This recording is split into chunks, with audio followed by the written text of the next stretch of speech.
The death of my previous life to be continued. Number 3. As Miss Chumsey told me, the monk who came at 10:30 a.m. of the 5th of February was her son in the previous life, who died in water by the trap of the enemies in Ayutthaya. This for sure is to be understood among us practitioners. In fact, I knew from a sign prior to getting to Miss Chumsey's. I saw the fight and I sensed the swinging of the sword, for the Burmese came through Thonburi by waterway. They were all in the area. There was no one else. I had to fight. It was a fight by waterway. The fight was at Bang Sai. I took a lot of lives, but I was trapped by a quisling who was a Thai. I was pushed into the water and died.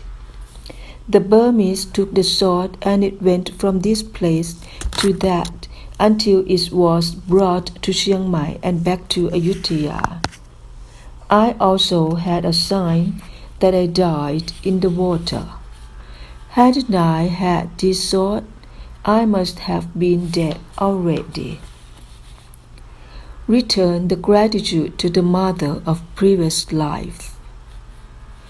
At Miss Chumsey's, I had to frequent this household and returned the gratitude to Miss Chumsey. I had to pay the debt. She was single. Her father was dead. The house was as huge as temple. I told her, "Yom Chumsey, you are alone. The business of rice mill is difficult. Why don't you reduce the size of the house?" So I went there often to make the house small. The compound of 4 to 5 houses in the Thai style was reduced into a single house with 2 levels. I had to return the debt.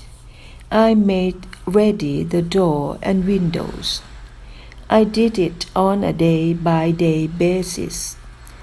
It was from the depth of my heart that I carried out this task.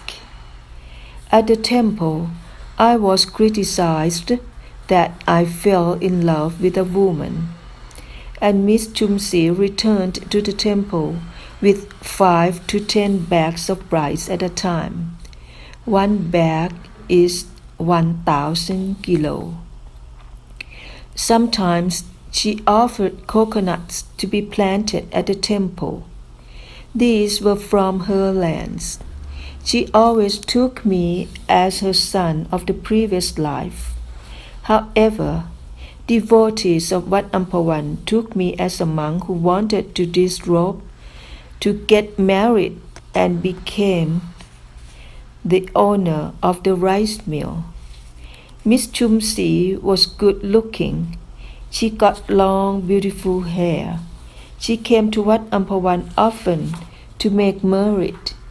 Later on, there was a case at the Department of Land for the rice mill and the land.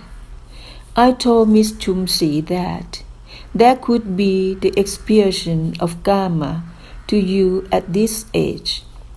Would you believe it or not, but the law of karma will take effect on your behalf for sure. Formerly, when there were some wealthy and honorable persons who proposed for the marriage, but you did not agree to marry them.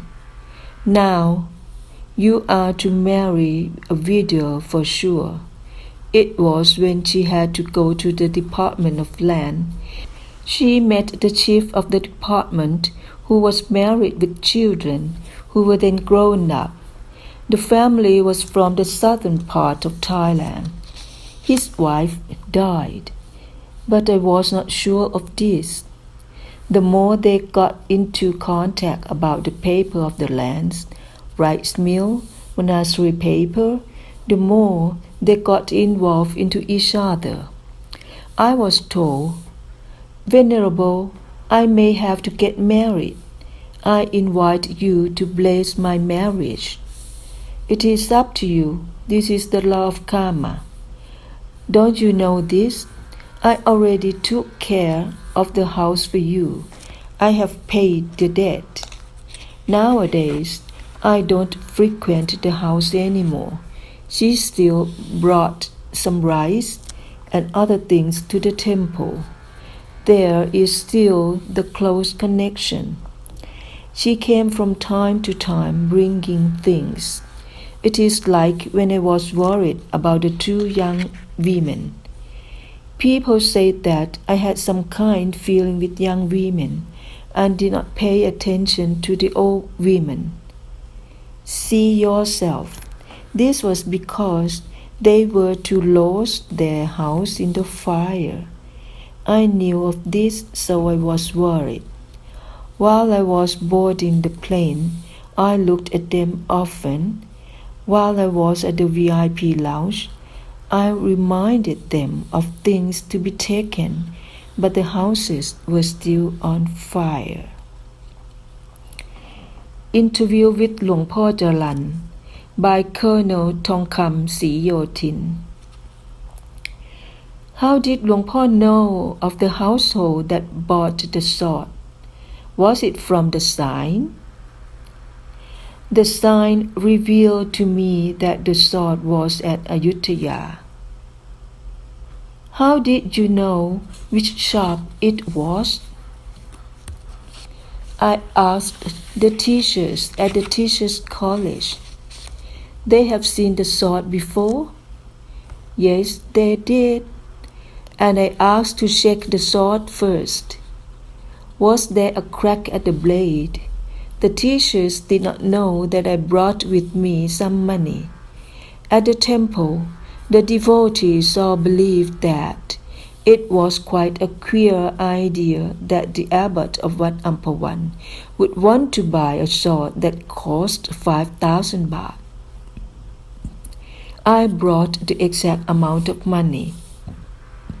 They first wanted 7,000 baht, but when I let the Ajahn inquire about the crack and the cut at the tip and whether it was brought from Chiang Mai, they agreed to take as much as what they paid for it. They said that they would not take benefit from the monk. Even though they reduced the price to 4,000 baht, I also wouldn't agree. I had to pay the exact amount of 5,000. If I had not had the sword, I must have been dead. What happened after หลวงพ่อ got the sword? That night, I was in grave pain. I couldn't sleep. The pain was all over the body. Som Prasong had to run to fetch the doctor. Dr. Sommai and Dr. Prakop, the director, both came. They prescribed some dose of medicine, but it did not help. They were whispering downstairs. I heard them talk to Som Prasong. Here, Som Prasong, หลวงพ่อ must be dead for sure. There is no hope. I heard this and regained my senses. All right, what was going on? In the morning, I let Som Prasong bring Un Ruan here. The people of Lopburi all came. I could not get up from bed.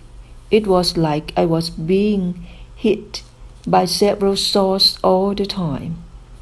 I talked to Un Ruan. Let me tell you this, I would like you to keep this sword for a while. Within 1 hour, I could get up. I sat meditate and share the merit. I also offered the Sankhathan several times and performed a grand papa to share the merit.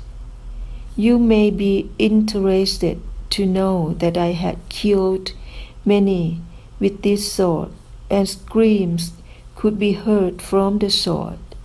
It made me painful all over.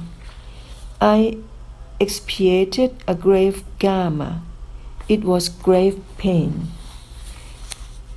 But I contemplated the painful feeling. I endured it when the Kamatan practiced.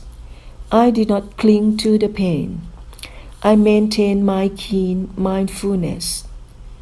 After the sword was taken away, somebody here said, "Oh, my Luang Po did not leave the sword with me. Here the sword went to the household again." Oh, what a bias this was, since after the fire, all knew the truth. I had to make merit and share it to the enemies from the previous life. The more I practice the Kamatan, the more I have to face karma expiation, but I continue making merit. Look here, I have to face karma expiation, but I continue making merit. Look here, why must the cover of the sword be in this pattern? The sign was that there would be somebody who came on that very day who could have this sword amended. Then Chintana happened to come that very day. She came a few days ago also. There must be some connection again. When I went to Chiang Mai, I was about to spend the night at Wat Pha Lat and to have lunch at Wat Nam Khang. But I failed to go to the Wat, so I had to spend 2 nights at Chintana's. At the time, she was suffering the muscle deficiency at the arms. I used boiling water to cure it, and she felt better. There must be some compound karma in this matter. When I got the sword, all devotees here gave me a rice container full of criticism. Luang Po must be suffering some gas in the stomach. How could Luang Po buy the sword that cost 5,000 baht? There were others that cost only 100 or even 80 baht. What was wrong with Luang Po? So they believed I did not make the right decision. I had to agree, for there were only 2 things to decide, right or wrong. Let me conclude here. Karma could not be undone. The only way to modify karma is to correct your fresh deeds. Do it anew. Tear down the old house which was leaking and build a new one. This is the meaning of presence.